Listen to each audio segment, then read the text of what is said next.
Fala galerinha da 31A, tudo bem? Bom, pessoal, eu trouxe aqui para vocês os assuntos que mais apareceram no Enem. Então esse vídeo tem como objetivo mostrar para vocês alguns assuntos que eu acho muito relevante vocês darem uma revisada. Nós temos várias listas de exercícios resolvidas sobre esses assuntos e aí eu vou dar uma destrinchada aí para vocês, beleza? Então isso aí com certeza vai aparecer no Enem desse ano. Vamos lá, vamos começar aqui, peraí. Ó, o que tem aparecido no Enem, né? O que tem aparecido? Vamos dar uma olhadinha aqui. Deixa eu mostrar aqui para vocês. Se vocês observarem por essa tabelinha, esse gráfico que eu construí, o assunto que mais aparece no Enem são as grandezas proporcionais, né? Com um total de 51 questões, né? Das últimas. Então, assim, é um assunto muito importante. Mais para frente, no próximo slide, eu vou destrinchar ele um pouquinho mais, tá? Mas, assim, lembra que em relação a grandezas proporcionais, eu até fiz uma live botando questões do último ano, enfim. Então, é importante vocês darem uma olhadinha. Outro assunto que aparece muito são as questões das funções, né? Eu sei que a galera tem uma certa resistência com funções, mas, assim, é importante estudar funções. E quando eu digo funções, gente, eu estou me referindo muito a parte de função do primeiro grau, função do segundo grau, né? Fazer uma análise gráfica, isso aí aparece no Enem demais. Então, assim, saber fazer análise gráfica é importante. Geometria plana. Cara, quando a gente fala de geometria plana, parece que é um assunto pequeno, né? Geometria plana, mas na verdade é um negócio absurdo, é muita coisa. Eu vou mostrar para vocês com detalhe cada partezinha que eu julgo importante. Geometria espacial, outro assunto. A galera tem uma certa dificuldade com geometria espacial, mas é um assunto que aparece muito no vestibular, ok? Bom, fechando esse grupo, entra probabilidades e aritmética. Probabilidade vem a parte de análise combinatória e probabilidade propriamente, que eu sei que é um assunto que tem uma certa resistência da galera, né? A teoria você até consegue pegar, mas na hora dos exercícios, são exercícios um pouquinho complicados. E a parte de aritmética. Quando a gente fala parte de aritmética, eu estou pensando naquela parte um pouco mais básica, né, de nível fundamental. É muito importante não dar mole nesse tipo de questão. Eu não podia deixar de falar em estatística, né? Estatística é um assunto muito importante. Aparece todo ano, sempre aparece. Nesse caso aqui, observa que probabilidade e análise combinatória, o gráfico, eu coloquei ele separado, ó, probabilidades e análise combinatória. Só que se você fizer uma análise, probabilidade tem 15, análise combinatória tem 11, né, dando um total de 26. Então ela pularia para o número 2, né? O segundo tópico que mais aparece. Então isso aí é importante, ok? Bom, vamos agora dar uma destrinchada nos 4 primeiros assuntos. O primeiro assunto que a gente falou é grandezas proporcionais. Como eu falei no slide anterior, nós já fizemos uma live sobre isso. Então, é importante você dar uma olhadinha lá no canal do tio Fábio para poder ver a live sobre esse assunto. Aparece muito. E aqui a gente divide em 2 partes, né? A primeira parte seria razões e proporções. Isso representa 65% das grandezas que aparecem no Enem. E porcentagem é a outra parte. Quando a gente fala em porcentagem, não é apenas calcular a porcentagemzinha. Tem que saber calcular porcentagem, saber calcular aumento, desconto, taxa de crescimento. Tudo isso está associado a essa questão da porcentagem, né? Usa-se muito gráfico também para falar dessa parte de porcentagem. Quando a gente fala de razão e proporção, olha como é que um assuntozinho se desdobra. Razão, tem aquelas razões especiais, velocidade média, tem a escala, que, pô, escala cai muito, densidade demográfica, várias outras situações que aparecem quando a gente fala de razão. Quando a gente trabalha com proporção, na verdade, a proporção é uma igualdade entre 2 razões, correto? E proporção aparece muito na parte de geometria plana, né? Quando a gente fala de semelhança de triângulo, aparece proporção. Então, tomem cuidado, porque aparentemente é um assunto simples, porém, ele abrange muita coisa, ok? Bom, ó, funções é o segundo assunto que mais aparece, ó, gráficos. E aí quando a gente fala de gráficos, não necessariamente eu estou associando a função do primeiro grau, função do segundo grau, função logarítmica, nada disso. É apenas uma análise gráfica, né? Eu tenho que saber fazer essa leitura gráfica, isso é muito importante. E aí, junto disso, vem a função afim, que é a função do primeiro grau, e a função quadrática. Então, observa que a maior parte das questões relacionadas à função envolvem função do primeiro grau, função do segundo grau e análise gráfica. Bom, com isso eu queria te mostrar que a função logarítmica e a função exponencial, que são funções que vocês normalmente têm uma certa dificuldade, não aparecem com tanta frequência. Porém, o logaritmo em si, ele vai aparecer na tua prova, ok? Pelo menos uma questãozinha. Mas você observa que uma maior parte é isso que eu falei, gráfico, funções do primeiro grau e do segundo grau, ok? Quanto à geometria plana, presta atenção aqui. Quando a gente fala de geometria plana, a maior parte das questões envolvem essa parte de área de figuras planas, 42%. Então isso aqui é importante saber. Fundamentos, polígonos regulares e círculo circunferência são os outros assuntos que vêm com uma quantidade grande, né? Sendo que círculo e circunferência vem junto com relações métricas, arco de circunferência, relações métricas do triângulos, tá, beleza. Então presta atenção, dá uma intensificada nessa parte de área de figuras planas. E aí eu quero que você preste atenção no detalhe. Eu quero que você preste aqui atenção nos polígonos regulares, relações métricas do triângulo, arco de circunferência, círculo e circunferência. Todos esses caras estão interligados. Por quê, gente? Quando a gente fala relações métricas do triângulo, é o teorema de Pitágoras, é aquela relação triângulo-retângulo. No triângulo-retângulo, que eu trabalho com a altura ao quadrado, é o produto das projeções. Enfim, tem uma série de situações que eu trabalho nas relações métricas. E isso aí tem tudo a ver quando a gente fala de área.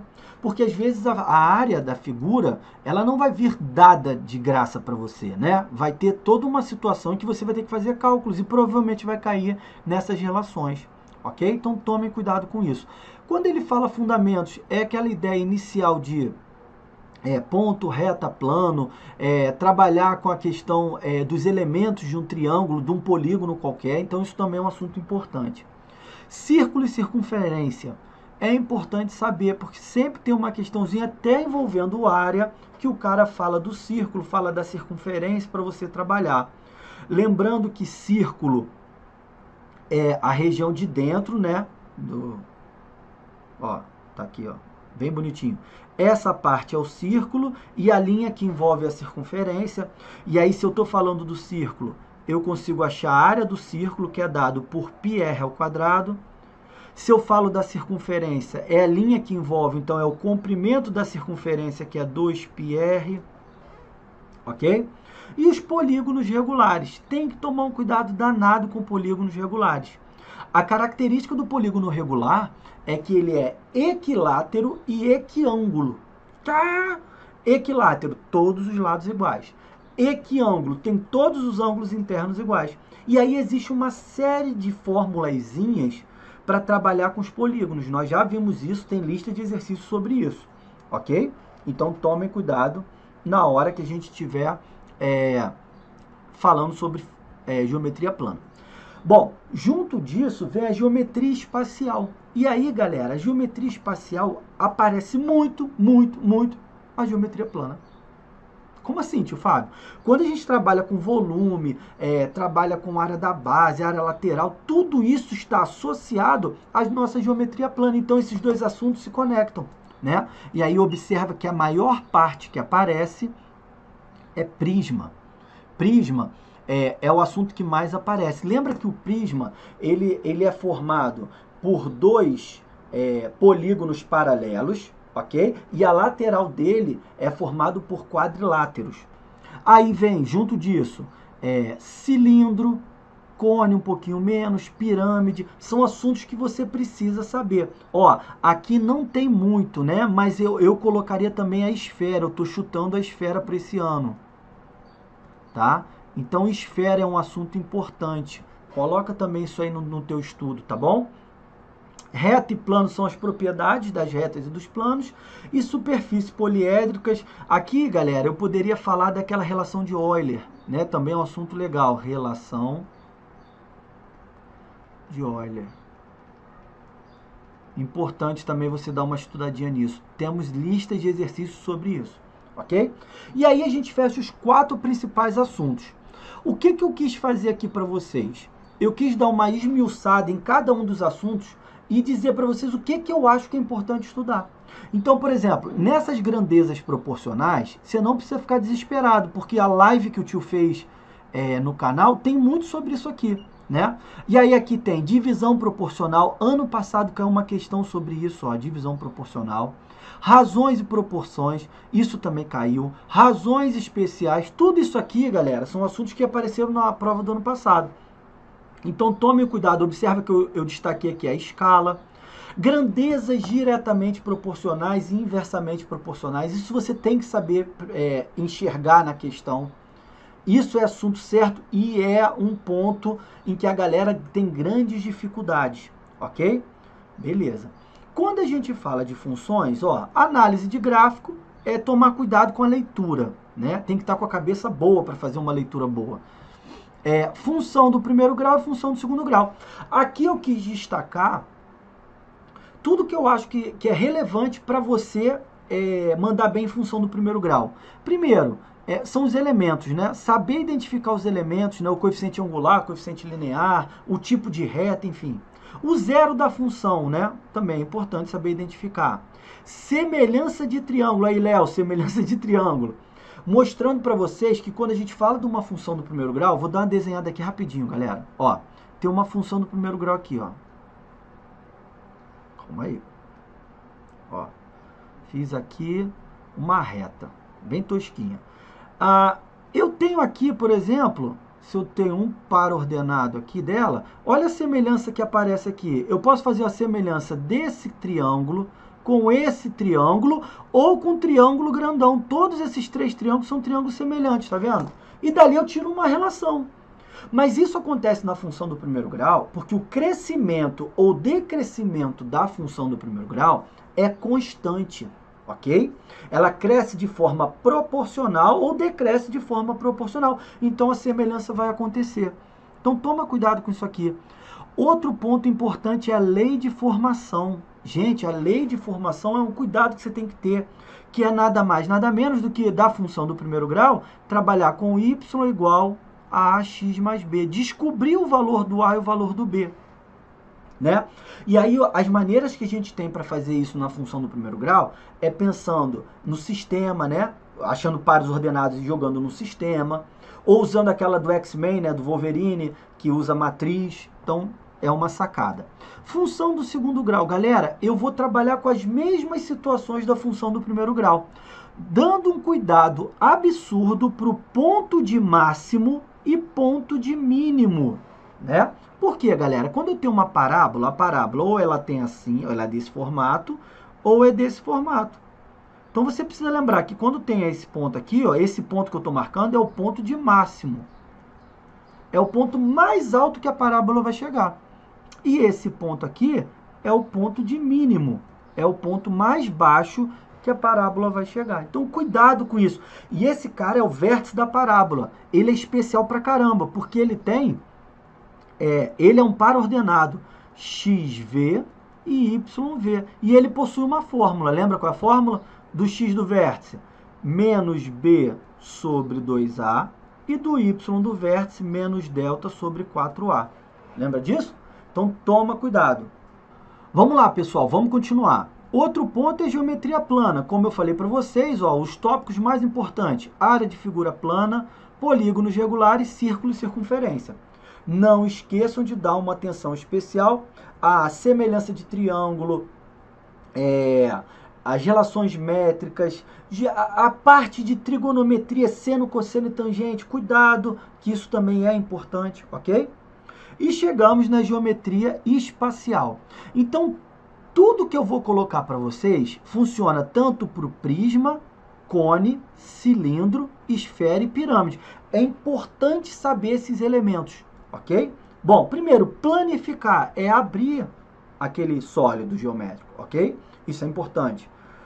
Os elementos, né? Saber identificar o que é uma aresta, um vértice, uma face, um apótema da base, o apótema da pirâmide, enfim, a geratriz, do cone, é importante saber trabalhar com isso. E também saber trabalhar com a área e com o volume, né? Então, cada um desses caras tem uma relação especial. Você tem que saber trabalhar com a área e com o volume desses carinhas, ok? Toma cuidado que a pirâmide nós falamos no último bimestre, no final do último bimestre, sobre o tetraedro. Tetraedro. Que é uma pirâmide de base triangular. Eu estou apostando no tetraedro esse ano, ok? Então é um assunto importante. Dê uma olhadinha porque as fórmulas são chatas. Eu, durante as aulas, mostrei para vocês uma situação em que você não precisa ficar decorando as fórmulas, só que é trabalhoso. Se você quiser dar uma lidinha antes naquelas relações todas que eu passei para vocês, eu acho que pode te dar uma ajudada, ok? Pessoal, vamos lá, questão 136. Vamos dar uma olhadinha nessa questão 136, que é uma questão de análise de gráfico. Então, ó, nos 6 cômodos de uma casa, há sensores de presença posicionados de forma que a luz de cada cômodo acende assim que uma pessoa nela adentra e apaga assim que a pessoa se retira desse cômodo. Suponha que o acendimento e o desligamento sejam instantâneos. Ok, até aí eu estou entendendo. Beleza, deixa eu mudar a cor aqui para ficar melhor. O morador dessa casa visitou alguns desses cômodos, ficando exatamente 1 minuto em cada um deles. O gráfico descreve o consumo acumulado de energia. Preste atenção, consumo acumulado de energia em watts por minuto, em função do tempo T, em minuto, das lâmpadas de LED dessa casa. Enquanto a figura representa a planta baixa da casa, na qual os cômodos estão numerados de 1 a 6, com as potências das respectivas lâmpadas indicadas. Então, observa que é um texto grande, né? Já é chato. A sequência de deslocamento desses cômodos, conforme o consumo de energia apresentado no gráfico é... Então, vamos devagar aqui. Primeiro, ele entrou na casa, estava no 00, ok? Quando ele passa 1 minuto, lembra que ele fica 1 minuto em cada cômodo. Ele vai para aquele cômodo que tem energia de 20 watts por minuto, né? Ou seja, quando ele entra, só tem uma saída, ele começa na sala. Perfeito? Então, a sala é o cômodo 1. Vamos começar a marcar aqui, sala cômodo 1. Lembra que eu vou acumulando a quantidade de energia, perfeito? Então, se aqui, ó, vou ampliar para você prestar atenção aqui melhor. Se aqui eram 20 watts que ele usou no primeiro minuto, no segundo minuto ele não usou 35. Lembra que está acumulando, então de 20 para 35 significa que eu tive mais 15. Né? Mais 15. Então, aonde que tem aqui algum cômodo que tem aqui 15 watts? Observa que é a suíte, tá vendo? A suíte tem 15 watts. Então, ele vai sempre acumulando. Então, eu tenho que ver essa diferença para saber que cômodo ele foi. Bom, a suíte é o número 4. Beleza, agora vamos olhar lá de novo. Do número 2, no segundo minuto, para o terceiro minuto, eu tinha 35 watts, passou para 40, ou seja, houve um acréscimo de 5 watts. Vamos ver para onde ele foi? Aonde tem 5 watts aí? Foi o banheiro aqui, ó, esse banheiro que tem 5 watts. Então, ele vai para o 5. E eu vou continuar com essa ideia. Ó, do 40 para o 55 significa que eu aumentei 15. Se eu aumentei 15, significa que eu estou voltando para a minha suíte, né? Porque é a única que tem consumo de 15 watts. Então, voltei para a suíte, é o número 4. De 55 para 75, significa que eu aumentei 20. Então, se eu estou na suíte, aonde tem 20, galera? 20 é na sala, voltei para a sala, então é número 1. Ok? De 75 para 85, eu somei 10. Somei 10, só pode ser da sala eu fui para a cozinha, que é o número 6. De 85 para 105, significa que eu somei 20. 20, eu só posso ter voltado para a sala, que é número 1. E por último, de 105 para 120, eu somei 15. Se eu somei 15, eu voltei para a suíte, que é o número 4. Então, vê qual é essa sequência aí. 1, 4, 1, 4, 5, 4, 1, 6, 1,4, letra A, gente, confirma comigo aí, vamos lá. 1,45, 416, 1,4, letra A de amor. Essa era a questão 136. Não é uma questão absurdamente difícil, porém, é uma questão que você tem que ter uma atenção muito grande para fazer essa análise do gráfico, dessa questão do aumento. Beleza? Pessoal, vamos resolver a questão 179. Vamos lá. Vamos dar uma lidinha aqui. Ó. Uma empresa tem diversos funcionários. Um deles é o gerente, que recebe R$1.000 por semana. Os outros funcionários são diaristas. Cada um deles trabalha 2 dias por semana, recebendo R$80 por dia trabalhado. Guarda isso aí.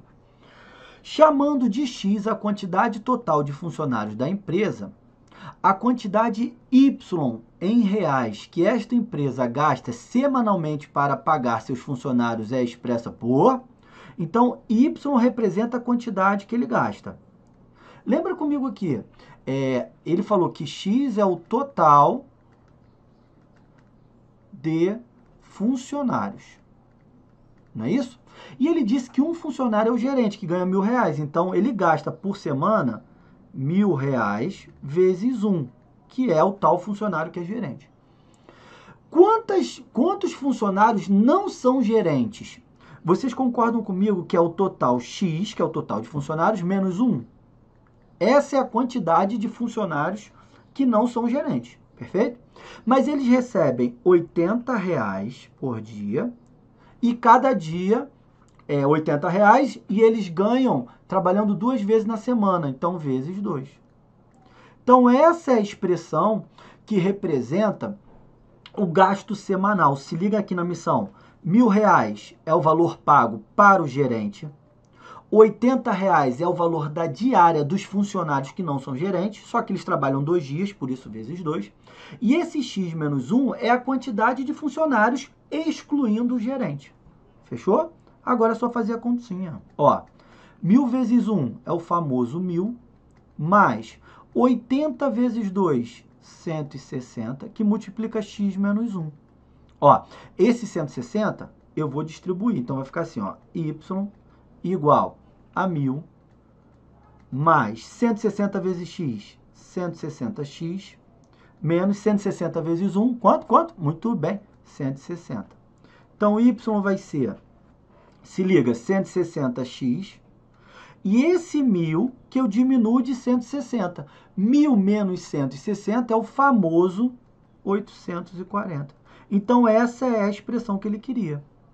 Alternativa correta, letra D. Fechou? Essa questão 177 para você, da prova do Enem 2019, a prova rosa, beleza? Vamos resolver a questão? Galera, essa questão é uma questão de geometria. É um dos assuntos que aparece muito na geometria plana. É um dos assuntos que aparece muito na provinha de vocês, ok? Vamos lá. Construir figuras de diversos tipos apenas dobrando e cortando papel, sem cola e sem tesoura, é a arte do origami. Ori é de dobrar e kami, papel, que tem um significado altamente simbólico no Japão. A base do origami é o conhecimento do mundo por base do tato. Uma jovem resolveu construir um cisne usando a técnica do origami, utilizando uma folha de papel de 18 centímetros por 12 centímetros. Assim, começou por dobrar a folha conforme a figura. Então, ela pegou aqui, essa folha originalmente estava aqui, ó, galera. Se liga só. Estava assim, e ela dobrou para esse ponto D aqui. Fechou? Tá bom. Após essa primeira dobradura, a medida do segmento AE, então ele quer essa distância AE aqui que eu vou chamar de X, ok? Mas assim, antes de a gente começar a resolver propriamente com os cálculos, eu queria que você observasse o seguinte. Essa distância de A até D é a mesma distância daqui até aqui. Vê se você concorda comigo, ó. Vou ampliar aqui, ó. Essa distância AD que eu estou passando a mãozinha é a mesma desse ponto A até aqui embaixo. E todos eles valem 12. Ok? Que é o tamanho do BC. Beleza até aqui? Beleza. Agora presta outro detalhe aqui, atenção, outro detalhe. Desse pontinho aqui até esse pontinho aqui, tudão, desse aqui até o C, é a mesma do de cima, que é 18. Perfeito? Então, se tudão vale 18 e esse pedacinho aqui vale 12, fala pro tio Fábio, quanto vale esse pedaço aqui? Fala para mim. Muito bem, vai valer 6, né? Como assim, tio Fábio? Como assim? Se liga só. Tudão daqui até aqui é 18, porque é igual ao de cima. Esse pedacinho do E até o C vale 12. Então, tudo 18, pedacinho vale 12. Então, para eu descobrir esse pontilhado azul escuro aqui, basta eu pegar o 18, que é tudo, e diminuir do 12. E aqui, galera, nesse triângulo aqui de dentro aqui, formou o que vocês amam, que é o famoso, o aclamado Teorema de Pitágoras, porque ali é um triângulo retângulo. Então, vê comigo aqui. Vê se eu não tenho o triângulo. Vou tirar ele aqui para você, ok? Ó. Aqui vale 12, aqui vale 6 e aqui vale x. O Teorema de Pitágoras diz que a hipotenusa ao quadrado é igual a um cateto ao quadrado mais o outro cateto ao quadrado. Então, x ao quadrado vai ser igual a 12 ao quadrado. Se tu falar 24, vai tomar a moca. 12 ao quadrado é 12 vezes 12, 144. 6 ao quadrado é 6 vezes 6, 36. Então, x ao quadrado, 144 com 36 vai dar quanto? Fala pro tio. Muito bem, 180. Então, x vai ser igual a raiz quadrada de 180. Não tem isso nas alternativas, mas a gente pode dar uma melhorada nessa raiz, ó. 18 eu vou fatorar. Quando eu fatoro 18, olha o que eu acho. Por 2 dá 90, por 2, 45, por 3, 15, por 3, 5, por 5, 1. Beleza? Então, a fatoração do número 180 é 2 vezes 2 vezes 3 vezes 3 vezes 5. E aí eu quero que você preste atenção no seguinte, a gente não está tirando uma raiz quadrada? Então, todos esses numerozinhos aqui que eu fatorei estão dentro da raiz. Para que eu possa tirá-los da raiz, eles têm que ter pares. Então, por exemplo, esse 2 sai com esse 2. Então, o 2 sai. Deixa eu botar aqui que não apareceu. O 3 tem um parzinho 3, ele sai também. O 5 permanece na raiz, porque ele não tem parzinho. Já o 2 e o 3 vão sair. Então, ficou assim, ó, 2 vezes 3, raiz de 5. Ou seja, o x vai dar 6 raiz de 5. Vamos ver se tem essa alternativa. Letra D de dado. Beleza? Fala, pessoal, vamos fazer mais uma questãozinha aqui do Enem. Então, vamos lá, queridos, ó.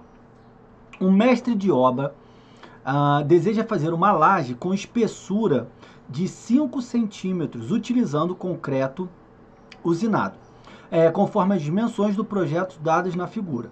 O concreto para fazer a laje será fornecido por uma usina que utiliza caminhões com capacidade máxima de 2 metros cúbicos, 5 metros cúbicos e 10 metros cúbicos de concreto. Tá bom, tá aqui a laje lá.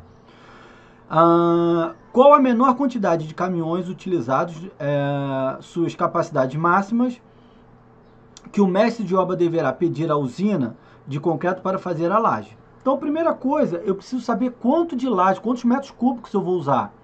Então, basicamente, isso aqui é a ideia do prisma, né, pessoal? Por quê? Isso aqui é como se fosse a base. Aí aqui, ó, tem a espessura de 5, é como se eu estivesse subindo aqui, ó. Ó, vou fazer ele assim. Eita, que meu desenho tá ficando feio. Ó. E essa espessurazinha aqui, ó, vale 5 centímetros. 5 centímetros. Beleza? Então, basicamente, para pensar na ideia do volume, eu vou calcular a área da base vezes a altura. Sendo que a área da base é essa figura aqui que a questão deu. A altura é essa espessura de 5 centímetros. Então, essa altura aqui vale 5 centímetros. Obviamente, eu vou precisar trabalhar ela em metros, né? Porque o caminhão tem capacidade em metros, né? Bom, vamos pensar o seguinte. Primeira coisa, essa área da base eu vou dividir em 3 retângulos, ó. Esse primeiro retângulo, que eu vou chamar de A1. Esse segundo retângulo, que eu vou chamar de A2. E esse aqui que é o A3, né? Área 1, área 2, área 3. Então, vamos fazer aqui embaixo, ó. A área da base, ela é formada pela área 1 mais a área 2 mais a área 3. Observa que é uma questão de geometria espacial, né? Mas, na verdade, a gente precisa da geometria plana também. Bom, quais são as medidas que eu tenho dessa área 1? Vamos mudar a cor aqui para poder colocar. Primeira coisa, aqui vale 8, né? Porque aqui em cima vale 8. E essa largura aqui dele vai ser 5 com 2 daqui, com 1 daqui. Então, dá um total de 8 também. Então, essa área 1 aqui, eu já sei que é 8 vezes 8, que é o 64. Perfeito? Vamos calcular a área 2. A área 2 tem o comprimento valendo 3 metros. E a largura aqui dele, né? Essa alturazinha aqui vale 5 com 2, total de 7. Então, vai ser 3 vezes 7, famoso 21. Bom, e para fechar é a área 3, que é esse pequenininho, que tem um comprimento 3 e essa largurazinha aqui que é 5. Então, 3 vezes 5. 3 vezes 5, que vai totalizar 15, né? Então, a área da base vai ser a soma dessas três áreas. Vamos ver quanto é que dá esse trem aí. 64 com 21 vai dar 85. Somado com 15 vai dar 100, né? Então, a área da base, 100 metros quadrados. Show de bola. Bom, agora eu vou pensar em cima do volume, né? Então, o volume seria a área da base, que nós descobrimos que vale 100 metros quadrados, vezes a altura, que vale 5 centímetros. Aí eu vou transformar para metro, ó.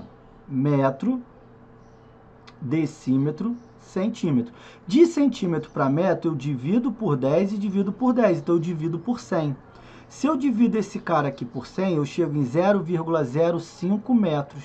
Então, 100 vezes 0,05, que vai dar um total de 5 metros cúbicos.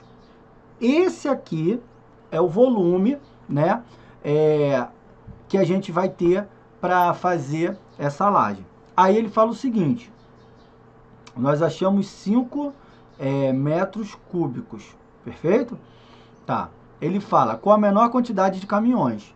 Aqui, ó, letra C, um caminhão com capacidade de 5 metros cúbicos. Letra C, um caminhão com capacidade de 5 metros cúbicos.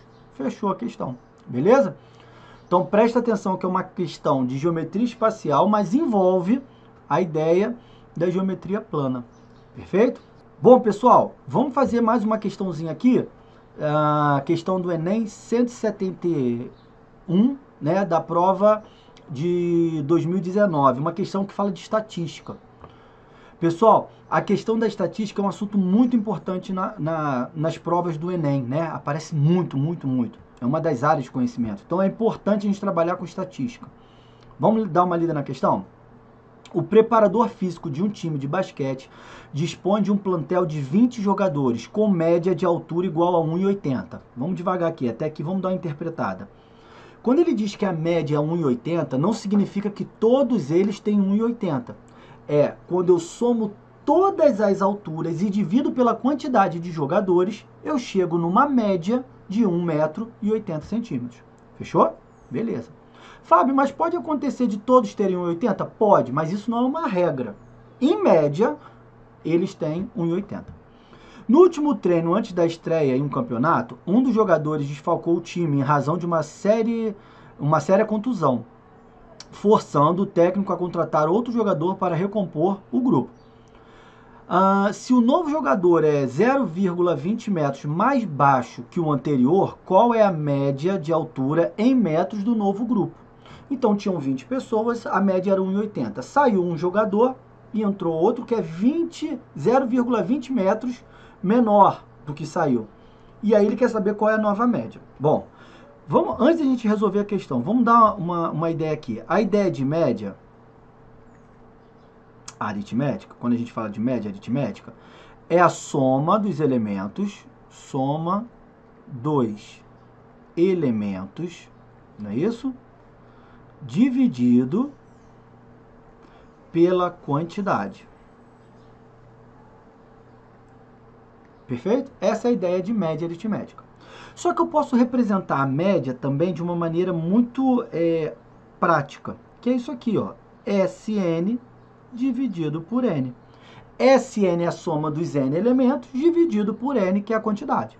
Então, por exemplo, se eu escrevo para você S10 dividido por 10, é a média de 10 valores, ok? Se eu escrevo S3 dividido por 3, é a média de 3 valores.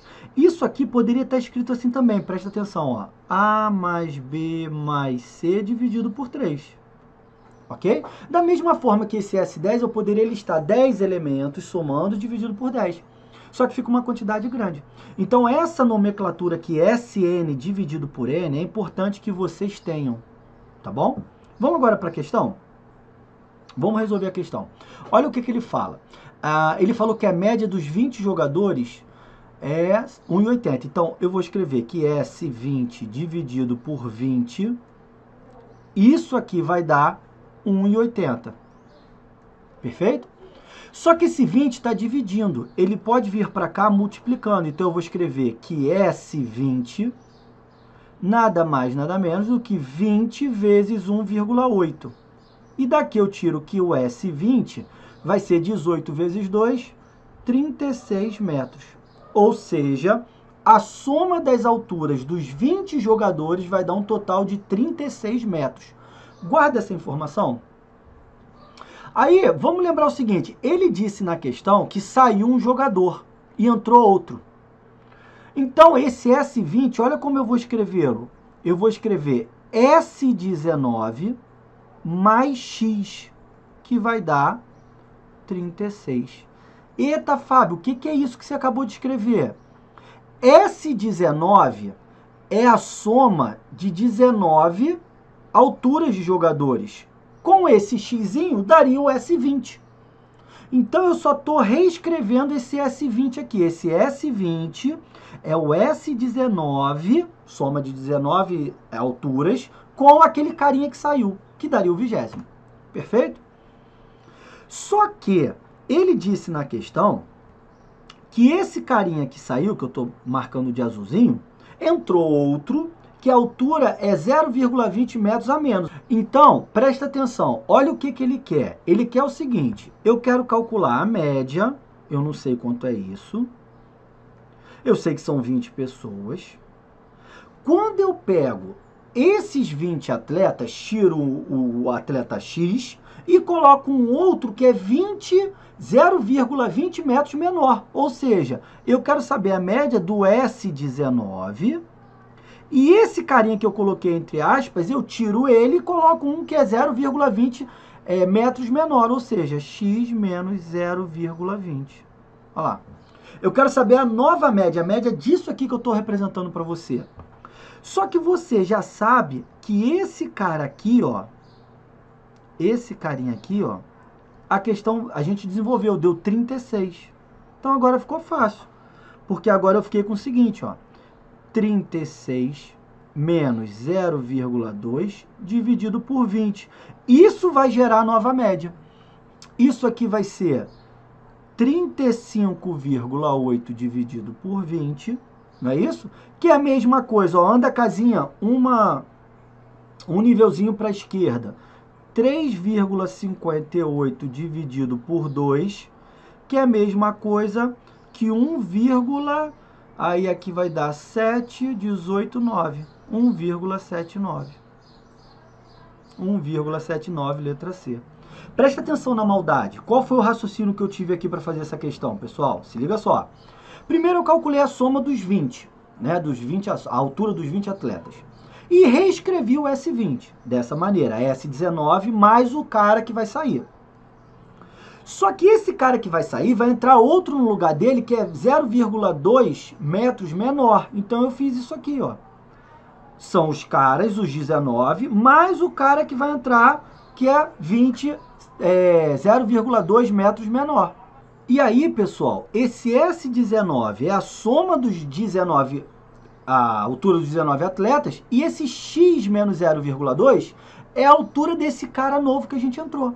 Mas para calcular a média, eu tenho que pegar esse S19 com esse cara que entrou, que dá o S20, isso tudo gera o S20, e dividir ele por 20. Perfeito? E aí, galera, eu substituí esse verdinho aqui, ó, vou ampliar de novo. Ó, esse verdinho aqui, a gente já tinha o valor, que é 36, substituí, fiz 36 menos 0,2, 35,8 dividido por 20, andou uma casinha e dividiu por 2. Chegamos na resposta. Então, uma questão que você tem que tomar cuidado. Galerinha da 31A, agradeço aí vocês terem ficado esse tempo aí assistindo essa aula. A prova de vocês está chegando, então façam com calma. Mas assim, no dia da prova, sangue nos olhos, pessoal. Acredito em vocês, eu acredito em vocês. Então assim, façam a prova com toda a vontade, toda a garra, com toda a atenção. Eu vou estar em pensamento com vocês, tá bom? Uma boa prova para vocês, amo vocês. Tchau.